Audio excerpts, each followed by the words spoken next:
Une fois que les copies sont sur le serveur, il faut savoir à qui appartient chaque copie. Pour cela, Professeur Online propose en gros 3 méthodes. Celle où l'élève dépose sa propre copie sur le site, je vous la montrerai sur une autre vidéo. Celle où le professeur va attribuer grâce à la souris chaque fichier à chaque élève. Ça peut être un petit peu long, mais en utilisant l'ordre alphabétique, ça peut aller. Et enfin celle que je vais présenter aujourd'hui, où le site détermine tout seul à qui appartient chaque copie. Alors, il n'y a pas de magie, voici la technique. Je vais aller dans un module que je vous montrerai dans une autre vidéo, puis aller sur ce bouton. Ça génère un PDF que j'imprime en début d'année. Alors vous voyez des carrés constitués eux-mêmes de 9 petits carrés. Parfois il y en a un ou deux de ces petits carrés qui sont colorés. Et à côté il y a le nom des élèves. Donc chaque élève a un carré différent qui va permettre de l'identifier. Donc je découpe cette feuille et je distribue à chacun son carré. Ensuite, dans mes évaluations, je mets ce carré et l'élève n'a plus qu'à colorier rapidement pour que l'ordinateur l'identifie. Donc je vous propose une petite démonstration. Je retourne dans le module de correction. Dans ma classe de test, je crée un nouveau contrôle, je tape un nom, le nombre d'images par copie. Alors là c'est du recto verso, donc ça va être 2, mais ça pourrait être plus ou moins. Tout ça on va le passer pour l'instant. Ici on peut redresser l'image si elle est tournée dans la photocopieuse. Je vais chercher mes images.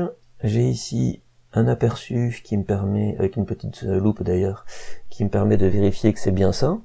Alors je vais chercher une des images qui comporte le carré.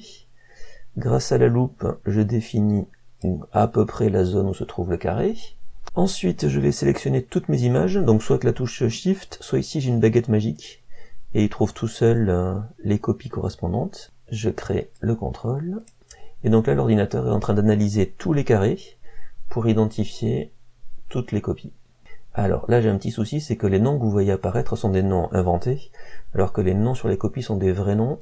Du coup, je vais afficher un nom que j'ai rajouté pour contrôler que l'ordinateur ne s'est pas trompé. Donc Anne-Claire, Lou, Julie, Alix, tout ça c'est bon, c'est bon. Alors en général, quand il y a des erreurs de carrés qui sont mal identifiées, c'est parce que des élèves ont écrit juste contre le carré ou carrément sur le carré, et du coup l'ordinateur a mal identifié. Mais normalement ça fonctionne très bien.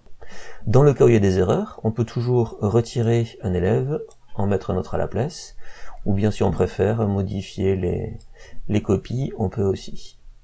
Quand c'est terminé, je clique sur c'est parti.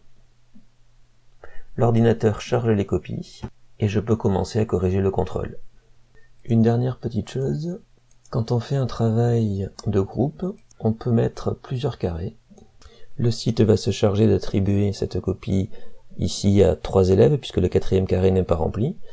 Nous, on ne corrige qu'une seule fois, mais chacun de ces élèves va retrouver cette copie corrigée dans son compte.